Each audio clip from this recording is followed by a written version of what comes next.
Hello दोस्तों, स्वागत है आप सभी लोगों का कॉमर्स विद अनिल सर में। दोस्तों मैं हूं अनिल और एक बार फिर मैं लेके आया हूं आप सभी लोगों के लिए ये स्पेशल वीडियो। दोस्तों सबसे पहले तो मैं आप लोगों को सॉरी बोलना चाहूँगा क्योंकि जो भी मेरे फॉलोअर्स हैं, कुछ टाइम से मैंने इस प्लेटफॉर्म पे वीडियो डालना बंद कर दिया था because of this some reason. मुझे कुछ फैमिली इश्यूज़ थे, इसकी वजह से मुझे वीडियोज़ बनाने का टाइम बिल्कुल भी नहीं मिल पाया। लेकिन डोंट वरी, ये जो फाइनेंशियल ईयर है, इस एकेडमिक ईयर में मैं प्लान कर रहा हूँ एक बार फिर से कि मैं 11 12 का जो भी सिलेबस है वो टाइमली में कंप्लीट कर पाऊँ। सो दोस्तों सबसे पहले मैं ये बताना चाहूँगा कि right now I am planning to completed 2 subjects. एक है आपका अकाउंट्स का सब्जेक्ट और दूसरा है आपका इकोनॉमिक का सब्जेक्ट। तो दोस्तों मेरा प्लानिंग ये है कि मैं अप्रैल से इकोनॉमिक्स स्टार्ट कर दूँगा। आई थिंक 11th या 12th का इकोनॉमिक्स मैं वहाँ से शुरू कर दूँगा। और जो अकाउंट्स है वो सिखाने के लिए मेरे पास अभी सेटअप अवेलेबल नहीं है, तो उसके लिए बोर्ड वगैरह ये सारी चीज़ें चाहिए। सो राइट नाउ वो अवेलेबल नहीं है, तो मैं प्लान कर रहा हूँ कि जून इटसेल्फ से, क्योंकि जो बच्चे इस वक्त 10th स्टैंडर्ड में हैं, ठीक है, जो बच्चे इस वक्त 10th स्टैंडर्ड में हैं उनका तो अभी तक 10th का एग्ज़ाम भी नहीं हुआ है। तो एग्ज़ाम होने के बाद यानी कि जून वगैरह से मैं क्या करूँगा, 11th के जो टॉपिक्स है उसको मैं स्टार्ट कर दूँगा। सो दोस्तों आज का जो टॉपिक है वो बेसिकली पढ़ाई से रिलेटेड है।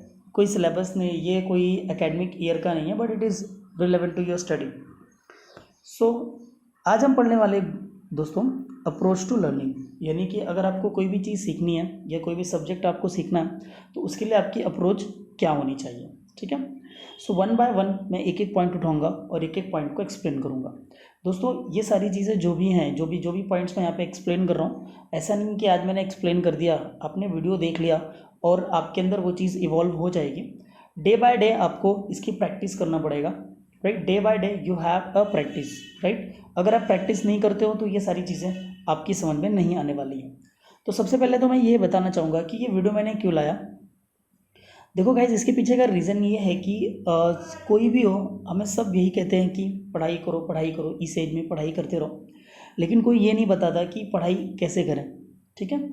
तो उसके पीछे का सबसे बड़ा रीज़न ये है कि पढ़ाई हम क्यों नहीं करते। इसका सबसे बड़ा कारण ये है कि पढ़ाई की हैबिट नहीं होती है हमारे पास। हर चीज़ की हैबिट है, मोबाइल चलाने की हैबिट है, हमको टीवी देखने की हैबिट है, ठीक है। हमारे पास एक टाइम टेबल है कि इतने बजे हम ये प्रोग्राम देखेंगे, ये सारी चीज़ें होती हैं, लेकिन पढ़ाई का कोई भी टाइम टेबल नहीं होता, ठीक है। पढ़ाई करने का हमारे पास कोई टाइम टेबल नहीं होता, हमारे पास कोई प्रॉपर शेड्यूल नहीं होता और हमारी आदत ही नहीं बनती है, यानी पढ़ाई करने की हमारी हैबिट नहीं जनरेट होती है। सो गाइज सबसे पहले मैं ये बोलूँगा कि आपको क्या करना है, आपको आदत बनानी है, आपको हैबिट बनानी है स्टडी करने की, ठीक है। अब बोलोगे सर स्टडी करने की हैबिट क्यों हमको बनानी है, ताकि आपको स्टडी करने में मज़ा आ जाए, एक टाइम रहे उस टाइम पे आप सिर्फ और सिर्फ स्टडी करो, उस टाइम पे बाकी चीज़ें नहीं होनी चाहिए, मोबाइल ये वो फालतूगिरी की चीज़ें बिल्कुल भी वहाँ पे नहीं होनी चाहिए, ठीक है। और दूसरी बात ये कि दोस्तों ये मैं क्यों बता रहा हूँ या फिर ये आपको लोगों के लिए इतना इम्पोर्टेंट क्यों है, पढ़ाई की अप्रोच रखना आपके लिए क्यों इम्पोर्टेंट है। बिकॉज देखिए गाइज, आजकल का जो कंपटीशन है वो बहुत ही बढ़ चुका है। अगर आप गवर्नमेंट एग्जाम्स की प्रिपरेशन करो या फिर आपको प्राइवेट इंस्टीट्यूशन में काम करना है तो आपके पास क्वालिफिकेशन होनी चाहिए, right, and you should have a right qualification, ठीक है। आपके पास एक अच्छी क्वालिफिकेशन होनी चाहिए, तभी आप प्राइवेट कंपनी या फिर गवर्नमेंट सेक्टर में जॉब के लिए अप्लाई कर सकते हैं, ठीक है। तो उसके लिए तो आपको पढ़ाई करना पड़ेगा, डिग्री लेने के लिए तो आपको पढ़ाई करना पड़ेगा, या फिर अगर गवर्नमेंट की जॉब चाहिए तो गवर्नमेंट की जॉब के लिए भी पढ़ाई करना पड़ेगा। और वहाँ पे क्या होगा, जब आप गवर्नमेंट की जॉब की प्रिपरेशन करोगे या फिर कोई बड़ा कोर्स आप करने जा रहे हो उसका प्रिपरेशन करोगे, लाइक अगर आप सीए का कोर्स करने जा रहे हो, सीएस का कोर्स करने जा रहे हो, एमबीए करने जा रहे हो, या फिर आप आईबीपीएस का प्रिपरेशन करने जा रहे हो, रेलवे बैंकिंग किसी भी एग्ज़ाम का प्रिपरेशन करने जा रहे हो, सो गाइज वहाँ पे क्या होता है, हमारी हैबिट नहीं होती। सबसे बड़ा प्रॉब्लम ये होता है क्योंकि हमारी जो एकेडमिक्स होती है वो बहुत ही जो हमारी एकेडमिक्स की पढ़ाई होती है बहुत ही लीनियर होती है, हम उतना ज़्यादा सीरियसली हम इसको करते नहीं है, वो आपको ही पता है और मुझे ही पता है कि एकेडमिक्स को हम कितना ज़्यादा सीरियसली लेते हैं। तो वहाँ पे हमारी कोई हैबिट नहीं होती है। जस्ट जो हमारा एक बार एग्ज़ाम आना शुरू हो गया, जब एग्ज़ाम की डेट एकदम नज़दीक आ जाती है, टिल द एग्ज़ाम तक जब तक हम हॉल में नहीं जाते, इवन दो हॉल में एंटर करने के बाद भी हम पढ़ते रहते हैं, जब एग्जामिनर आके बोलेगा कि क्लोज योर बुक्स तब हम लोग बुक को क्लोज करते हैं। तो इसके पीछे का रीज़न ये है कि आप देख सकते हो गाइस कि एग्ज़ाम के हॉल में जाने तक भी हम अपना सिलेबस कम्प्लीटली रीड करके ख़त्म नहीं कर पाते, रिवाइज करके ख़त्म नहीं पाते, और यही हैबिट हमारी आगे तक बनी रहती है, ठीक है। और जिसकी वजह से हमको जब कोई बड़ा एग्ज़ाम क्रैक करना होता है या कोई बड़ा कोर्स कंप्लीट करना होता है तो हमको बहुत सारी प्रॉब्लम फेस करनी पड़ती है। दैट्स वाई ये आज का वीडियो बहुत इंपॉर्टेंट होने वाला है आप सभी लोगों के लिए। ये जो पॉइंट्स मैं आपको लिए बता रहा हूँ इसको लिटरली आप बिलीव कर सकते हो, ठीक है। इसको आप प्लान करो कि कैसे आपके अंदर इन पॉइंट्स का इस्तेमाल करना है, ठीक है। तो सिंपल चीज़ है, अगर ये सारे के सारे पॉइंट्स अगर आपने अडॉप्ट कर लिया तो लिटरली मैं बोल रहा हूँ कि आपके अंदर एक पढ़ने की हैबिट आ जाएगी। बट डेली फॉलो करना है, पढ़ने की हैबिट आपको खुद बनानी है, मैं नहीं बनाऊंगा, मैं इसकी गारंटी नहीं लेता कि पढ़ने की हैबिट आप में जनरेट हो जाएगी, बिकॉज वो आपको खुद जनरेट करना है। कैसे जनरेट करना है ये मैं आपको बता रहा हूँ, ठीक है। चलिए तो हम स्टार्ट करते हैं फर्स्ट पॉइंट से, ठीक है। पहला पॉइंट है दोस्तों, सिलेबस, सब्जेक्ट्स और चैप्टर, ठीक है। जब भी आप कोई भी पढ़ाई करना शुरू करते हो, चाहे आप आपकी एकेडमिक्स की स्टडी करना शुरू करो या फिर आप किसी गवर्नमेंट एग्जाम्स का प्रिपरेशन करना शुरू करो, तो सबसे पहले सिलेबस को देख लो, बहुत ही थरली सिलेबस को देख लो कि सिलेबस में क्या क्या पॉइंट्स लिखा हुआ है, क्या क्या चीज़ें हैं, और उस सिलेबस को कंप्लीट करने के लिए आपको कौन कौन से सब्जेक्ट्स पढ़ने पड़ेंगे, ठीक है। और उन सब्जेक्ट्स को कंप्लीट करने के लिए आपको कौन कौन से चैप्टर्स पढ़ने पड़ेंगे, ये सारी चीज़ें एक फ्रेम बना लीजिए कि yes that is my syllabus, these are my subject and these are chapter which I have to complete. Okay, so you should have this knowledge in your mind, ठीक है। ये सारी की सारी जानकारी आपके दिमाग में होनी चाहिए कि हम जो पढ़ाई करने जा रहे हैं हमारा सिलेबस क्या है, इस सिलेबस में मुझे कितने सब्जेक्ट्स कवर करने पड़ेंगे और इन सब्जेक्ट्स को कंप्लीट करने के लिए मुझे चैप्टर्स कितने करने पड़ेंगे, ठीक है। लेट्स टेक एग्जांपल, सपोज कि हमने 11th कॉमर्स में एडमिशन लिया हुआ है, ठीक है, और अब हमको 11th कॉमर्स की स्टडी करना शुरू करना है। सो गाइस सबसे पहले आपको क्या देखना है, सिलेबस। तो आपके सिलेबस में टोटल 6 सब्जेक्ट हैं, 6 सब्जेक्ट। सबसे पहले वो सब्जेक्ट्स देख लो, फिर उसके बाद उन सब्जेक्ट्स में कितने सारे चैप्टर्स हैं वो चैप्टर्स को देख लो। आप सब्जेक्ट देख लोगे कि OCM है, SP है, इकोनॉमिक्स है, अकाउंट्स है, आपका मैथ्स है, आपके लैंग्वेजेस है, दीज आर योर सब्जेक्ट्स। फिर आप क्या देख लो, उन सारे के सारे चैप्टर्स, आपको एटलीस्ट चैप्टर्स के नाम पता होने चाहिए। जैसे आप OC में देखोगे तो आपका first chapter introduction to business है, अकाउंट्स देखोगे तो आपका फर्स्ट चैप्टर है introduction to bookkeeping and accountancy, second वाला चैप्टर है आपका double entry bookkeeping system, third वाला चैप्टर है आपका जनरल एंट्रीज, फोर्थ वाला चैप्टर है आपका लेजर एंट्रीज, ठीक है, एक्सेट्रा एक्सेट्रा। तो इस तरह से मतलब नाम आपको पता होना चाहिए। अब बोलोगे सर चैप्टर्स के नाम पता लगने से क्या हो जाएगा, ठीक है। सो लेट्स टेक एग्जांपल, जैसे कि मैंने आप लोगों के सामने क्या बोला, जैसे मैंने बोला आपको सलमान खान, ठीक है। तो जैसे मैं आपको बोल रहा हूँ सलमान खान, तो आपके माइंड में एक इमेज बनेगी सलमान खान, ठीक है, याद आएगा। फिर उसकी आपको मूवीज़ याद आएंगी, गाने याद आएंगे, ये सारी चीज़ें, क्योंकि हमारा जो माइंड होता है वो पिक्चर्स के फॉर्म में काम करता है, ठीक है। तो जैसे आप एक बार चैप्टर देख लोगे, ठीक है, और वो चैप्टर आपने पढ़ लिया, सपोज हमने बीके का जो फर्स्ट चैप्टर है आपका introduction to bookkeeping and accountancy, आपने उसको पढ़ लिया, ठीक है, कहीं से भी पढ़ लिया, कोचिंग से या सेल्फ स्टडी से या मेरे वीडियोस देख के, वो कहीं से भी आपने उसको पढ़ लिया, ठीक है। तो अब आपको ये अगर नाम याद रहेगा, राइट, अगर आपको नाम याद रहेगा introduction to bookkeeping and accountancy, तो आपको धीरे धीरे ये याद आएगा उसमें कंटेंट्स आपने क्या क्या पढ़ा था, ठीक है। तो आपको वो कंटेंट्स याद आएंगे वन बाय वन, पूरा का पूरा तो नहीं बट आपको कंटेंट्स उसके याद रहेंगे।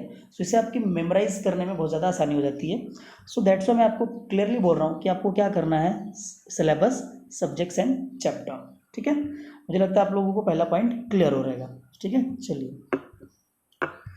चलिए गाइस हम सेकंड पॉइंट पे चलते हैं। ये कंप्लीट करते ही आप लोग को क्या क्या करना है, आप लोगों को प्रीवियस ईयर क्वेश्चन पेपर लेना है और उन प्रीवियस ईयर क्वेश्चन पेपर को बहुत ही अच्छे तरीके से रीड कर लेना है, ठीक है। क्वेश्चंस को समझ लेना है कि एग्जामिनर का माइंड आपको रीड कर लेना है कि एग्जामिनर आपसे क्या चाहता है, ठीक है। बेसिकली पूछोगे सर जो 11th कॉमर्स में उनको ये कहाँ से मिलेगा। सो गाइज अभी तो लॉकडाउन है, तो लॉकडाउन की वजह से आपके कॉलेजेस बंद है, कॉलेजेस में आपको जाना नहीं होता, लेकिन जब भी कॉलेजेस में जाने का मौका मिले, जब भी कॉलेज जाने का मौका मिले, जब ओपन हो, ठीक है, तो उसको वहाँ पे एक लाइब्रेरी होता है, हमारे कॉलेज की लाइब्रेरी होती है, तो वहाँ पे आप जाओगे तो बहुत सारे कॉलेजेस में प्रीवियस ईयर क्वेश्चन पेपर आपको मिल जाते हैं। वहाँ पे आपको पूछ लेना है, जेरोक्स मारना है और देन उनको रिटर्न कर देना है, ठीक है। तो आप एक तरीके से अप्रोच समझ सकते हो अपने कॉलेज की कि मेरा कॉलेज किस तरीके को क्वेश्चन पूछता है, ठीक है। सेम चीज़ फॉलो करना है आपको गवर्नमेंट एग्जामिनेशंस में या फिर बहुत courses different kind of diploma courses में। यहाँ पे भी आप लोगों को क्या करना है कि आपको प्रीवियस ईयर क्वेश्चन पेपर देख लेना है, ठीक है। एक बार ग्रो थ्रू कर लेना है प्रीवियस ईयर क्वेश्चन पेपर को देख के, फिर आपको आपका सिलेबस शुरू करना है, ठीक है। सो दो चीज़ें आप पहले कंप्लीट करो, पहला तो आपका सिलेबस कंप्लीट करो, दूसरा आप क्या करो, प्रीवियस ईयर क्वेश्चन पेपर का एनालिसिस कंप्लीट करना है आपको, ठीक है। एनालिसिस, जस्ट रीड आउट नहीं, आपको एनालिसिस कर लेना है ये क्वेश्चन कहाँ से है, कैसे नहीं है, ठीक है। देन थर्ड स्टेप आता है selection of books and study material, okay. So मेरा एक कॉमन सा सजेशन रहेगा कि एक सब्जेक्ट के लिए एक रेफरेंस बुक इज़ इनफ, ठीक है। आपको बहुत सारी बुक्स नहीं पढ़नी है, रादर देन एक सब्जेक्ट के लिए 10 बुक पढ़ने से अच्छा है कि आप एक ही बुक को 10 बार पढ़ लो, ठीक है, जो आपको ज़्यादातर माइंड में रहेगा। So first of all note down, आपको बुक्स डिसाइड कर लेनी है, आपको स्टडी मटेरियल डिसाइड करनी है। मैंने यहाँ पे लिखा हुआ है फिक्स्ड, यानी आपको उसको फ्लक्चुएट नहीं करना है, ठीक है। सपोज आप 11th कॉमर्स में जाते हो, आपने अपने क्लासेस का स्टडी मटेरियल देखा, फिर आपने दूसरे भी क्लासेस का स्टडी मटेरियल देख लिया, फिर आपने गवर्नमेंट की टेक्स्ट बुक भी देख ली और आप तीनों सोर्सेज से पढ़ना स्टार्ट करो, दिस इज रॉन्ग अप्रोच, ठीक है। You have to select only one. अगर आप पूछोगे मेरा सजेशन, तो मैं बोलूँगा गाइज गवर्नमेंट टेक्स्ट बुक, ठीक है, गवर्नमेंट की टेक्स्ट बुक। अगर आप महाराष्ट्र स्टेट बोर्ड से पढ़ते हो तो महाराष्ट्र स्टेट बोर्ड ऑलरेडी आपको गवर्नमेंट टेक्स्ट बुक प्रोवाइड करेगा हर, ठीक है। आपको 11th की ऑल गवर्नमेंट की टेक्स्ट बुक मिल जाएंगी और 12th स्टैंडर्ड की भी गवर्नमेंट की टेक्स्ट बुक मिल जाएंगी, ठीक है। तो नेक्स्ट पॉइंट पे आते हैं। अब बुक्स और स्टडी मटेरियल आप पढ़ना स्टार्ट करोगे, ठीक है, जो भी चैप्टर्स आप पढ़ रहे हो ना, उसका एक पर्सनल नोट्स बना लेना आपको, शॉर्ट नोट्स, यानी कि एक चैप्टर का नोट्स हार्डली आपका 1 पेज में हो जाना चाहिए, ठीक है। इसकी आपको प्रैक्टिस करनी पड़ती है कि शॉर्ट नोट्स कैसे बनेंगे। टू द पॉइंट आपको डालना है, बहुत सारी डिटेल्स उसमें नहीं डालनी है, ठीक है। और याद रखिए पहले आप पूरा चैप्टर पढ़ लो, समझ लो, उसके बाद आप नोट्स बनाने बैठो, ठीक है, ताकि आपको सारा का सारा चैप्टर में क्या क्या इंपॉर्टेंट पॉइंट है देख सकते हो आप। Previous year question paper already आप पढ़ चुके हो, तो आपको आइडिया रहेगा कि इसमें क्या क्या इंपॉर्टेंट चीज़ें हैं, कौन कौन से क्वेश्चन इंपॉर्टेंट है, ठीक है। तो अपने हिसाब से आप क्या करो, उसका एक पर्सनल नोट्स बना लो, ठीक है, ठीक है। ये काम आपने कर लिया। After the making of personal notes, अब आपको क्या करना है, you have to make a revision plan. आपका क्या होना चाहिए, रिविजन प्लान होना चाहिए। लाइक आपको 4 दिन स्टडी करनी है, सैटरडे संडे, आपका जो भी सैटरडे संडे है पूरा का पूरा आपको रिविजन करने के लिए दे देना है, ठीक है। ये आपका रिविजन करने के लिए देना है, ठीक है। एंड इन सारी चीज़ों में मोस्ट इंपॉर्टेंट थिंग है रिविजन। आप ये भी कर लो, ये भी कर लो, ये भी कर लो, ये भी कर लो, लेकिन आप रिविजन नहीं करोगे ना, तो ये सारी चीज़ें आपकी फेल हो जाएंगी, okay. So revision is very very important. अब अपने हिसाब से आप प्लान करो कि कब आप रिविजन करना चाहते हो, डेली करना चाहते हो या वीकली करना चाहते हो, एज योर विश, ठीक है, वो आप कर सकते हो। देन उसके बाद आपको क्या करना है, जो क्वेश्चन आंसर है उसकी प्रैक्टिस करो, दैट्स इट। अगर आपने सारी चीज़ें कर ली हैं तो उसके बाद आप क्या करोगे, प्रैक्टिस, ठीक है। आपको प्रैक्टिस करनी है, प्रीवियस ईयर क्वेश्चन पेपर की प्रैक्टिस करनी है और राइट करके प्रैक्टिस करनी है, पढ़ के नहीं। पढ़ने से आपको उतना ज़्यादा याद नहीं रहेगा जितना आप लिखने से याद हो जाएगा, ठीक है। तो आप लिख कर प्रैक्टिस करो, ये याद रखिए। अकाउंट्स का तो कंपलसरी है गाइज, आप लिख कर ही प्रैक्टिस कर सकते हो, you don't have any options, ठीक है, because accounts is not a theory subject and also your maths is not a your theory subject. You have to practice, right, because these are the practical subject. So apart from the accounts and economics, make a habit of like answer writing as well, right. You have to write one answer daily, 1 and 2 answer daily. आप एक ओसी का answer लिखना start कर दो, एक आप SP का ले लो, एक आप इकोनॉमिक्स का ले लो, एज लाइक दैट, ठीक है। आपको ये प्रैक्टिस करनी है। देन आपको क्या करना है, हैबिट ऑफ द स्टडी। अब आपकी जो स्टडी की हैबिट है वो कैसे बनेगी, सो गाइज वो बनेगी आपके टाइम टेबल से, ठीक है। आपको क्या करना है, एक टाइम टेबल बनाना है, right. You have to make a time table and stick to that time table. एक टाइम टेबल बनाइए आप पढ़ाई करने का और इसके ऊपर आप स्टिक रहो, ठीक है। गाइस अभी का जो टाइम है कोविड-19 का टाइम, उसकी वजह से कोई फिक्स टाइम टेबल हम बोल नहीं सकते, बिकॉज कितना सिलेबस है, कितना सिलेबस आपको कवर करना है, कितने दिन में एग्जामिनेशन होने वाला है, अभी ये कुछ फिक्स नहीं है। फिलहाल 12th का तो आ चुका है ऑलरेडी। तो ये जो वीडियो है ये नेक्स्ट एकेडमिक ईयर के लिए है, ठीक है। इस साल जो बच्चे जैसे भी ये निकल गए, ठीक है, कोई प्रॉब्लम नहीं है। तो जो नए बच्चे हैं, जो भी 11th में हैं, 12th की प्रिपरेशन करने वाले हैं, जो बच्चे अभी 10th स्टैंडर्ड में हैं वो 11th में जाएंगे, जो एफ.वाई में है एस.वाई का में जाएंगे, जो एस.वाई में है वो टी.वाई बी.कॉम में जाएंगे, या फिर कोई ऐसा स्टूडेंट है जो 12th स्टैंडर्ड में है और वो गवर्नमेंट एग्जाम्स की प्रिपरेशन कर रहा है, या 12th स्टैंडर्ड से उन्होंने सीए वगैरह की प्लानिंग कर ली है, तो उन स्टूडेंट के लिए ये वीडियो बहुत ही इफेक्टिव होने वाला है, ठीक है गाइस। तो आई होप आपको ये सारे के सारे पॉइंट्स समझ में आ गए होंगे। सो लास्ट पॉइंट जो था हैबिट ऑफ स्टडी, तो उसके लिए मैंने आपको सिंपल सोल्यूशन बताया कि आप एक टाइम टेबल बना लो। बेस्ट टाइम टेबल होता है कि आप मॉर्निंग में स्टडी कर लो, मॉर्निंग 6 बजे से लेके 10 बजे तक, या फिर मॉर्निंग 5 o'clock। जितनी जल्दी आप उठ के स्टडी करोगे ना, उतना उतना ज़्यादा आपका जो आपकी जो पढ़ाई होती है वो उतना ज़्यादा इफेक्टिव होती है। बिकॉज मॉर्निंग में क्या रहता है, हमारा माइंड फ्रेश रहता है, इन्वायरमेंट पूरा कूल रहता है, सब लोग सोए रहते हैं, एकदम शांत वातावरण हो जाता है। तो उस टाइम जो भी आप पढ़ोगे वो माइंड आपका जल्दी ग्रैब करेगा, या फिर कंपैरिजन आफ्टर 9 इवनिंग और नाइट्स में। ओके, सो ये आपके ऊपर, आप कब पढ़ना अच्छा लगता है, आपको कैसे पढ़ना अच्छा लगता है। Okay, and one more thing, जिन लोगों को लगेगा सर कि हमारे पास तो कोई सेपरेट रूम नहीं है, हमारे पास क्या होता है कि प्रॉब्लम होती है जब मैं पढ़ने बैठता हूँ, तो इसकी वजह से मेरा कोई फिक्स टाइम टेबल नहीं हो सकता है, ठीक है। सो गाइज, उनके लिए भी एक सोल्यूशन है मेरे पास। तो आपको क्या करना है, सिंपली आपके पास, इसके लिए आपके पास गुड क्वालिटी का ईयरफोन होना चाहिए, नॉट 50 रुपये वाला ईयरफोन, बिकॉज उससे कान खराब होने के ज़्यादा चांसेस होते हैं। और लाउड नहीं यूज़ करना, ठीक है, जो मैं आपको बता रहा हूँ। तो जिनके आसपास लोग होते हैं या फैमिली है, क्योंकि इंडिया है यार, तो इंडिया में जो फैमिली बैकग्राउंड है हमारा वो उतना स्ट्रांग होता नहीं है। तो आई अंडरस्टैंड कि हमारा कोई सेपरेट रूम नहीं होगा, कुछ कुछ स्टूडेंट का नहीं होता है, तो उनके लिए ये सोल्यूशन है कि आप क्या कीजिए, स्मार्टफोन तो नियर वो सबके पास ही होगा, तो उसी का यूज़ करना, दैट्स इट। आपके पास स्मार्टफोन होना चाहिए और आपके पास एयरफोन होना चाहिए, और आपको जाना है कहाँ पे, और आपको जाना है सिर्फ और सिर्फ यूट्यूब पे, ठीक है। आप यूट्यूब पे जाने के लिए आपको टाइप करना है, ठीक है, आपको टाइप करना है म्यूज़िक फॉर स्टडी, ठीक है, म्यूज़िक फॉर स्टडी।